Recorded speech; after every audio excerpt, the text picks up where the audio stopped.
కీర్తనల గ్రంథము 112వ కీర్తన 6వ చరణం. నీతిమంతులు నిత్యము జ్ఞాపకములో ఉందురు. ఆమేన్.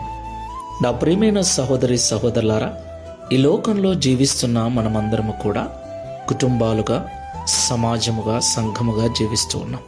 కుటుంబంగా జీవిస్తున్న మనకు ఎన్నో అవసరాలు, ఎన్నో అక్కరలు. వాటి కొరకు ఉదయం లేచింది మొదలు రాత్రి పడుకునేదాకా ఎన్నో రకాల పనులను, ప్రయత్నాలను చేస్తూ ఉన్నాం. ప్రియులారా, మన అక్కరలో, మన అవసరతలలో, మన పనులలో, మన ప్రయాణాలలో దేవుడు మనలను జ్ఞాపకం చేసుకోవాలి అంటే మనము నీతిమంతులమై ఉండాలి. దేవుడు జ్ఞాపకం చేసుకుంటే ఏమవుతుంది?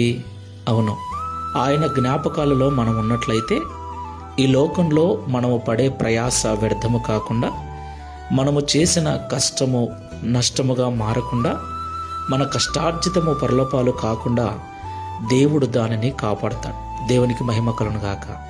అంత మాత్రమే కాదు ప్రియులారా, దావీదు గారు అన్నట్లు, నేను చిన్నవాడనై ఉంటిని, ఇప్పుడు పెద్దవాడనై ఉన్నాను. అప్పటి నుండి ఇప్పటి వరకు నీతిమంతులు విడవబడుట గాని, వారి పిల్లలు భిక్షమెత్తుట గాని నేను చూడలేదు అంటాడు.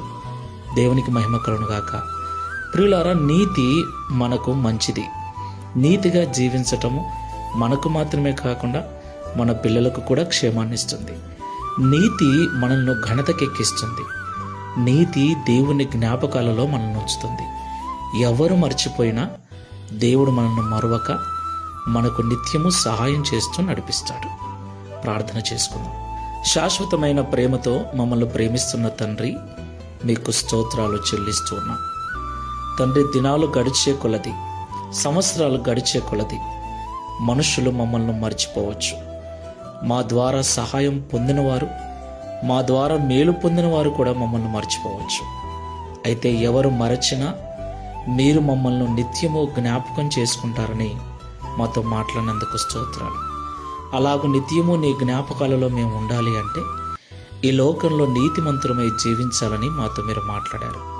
ప్రియ తండ్రి, మేము నీతిమంతులుగా జీవించటం మాకు మాత్రమే కాకుండా మా పిల్లలకు కూడా క్షేమాన్ని ఇస్తుందని మాతో మీరు మాట్లాడారు.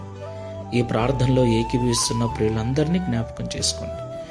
ఎవరో మర్చిపోయారని, ఎవరూ పలకరించట్లేదని, ఎవరూ గుర్తుపెట్టుకోవట్లేదని బాధపడకుండా, ఎవరు మరచినా, ఎవరు పలకరించకపోయినా నా దేవుడు నా నీతిని బట్టి నన్ను తన జ్ఞాపకాలలో ఉంచుకొని ఉన్నాడు.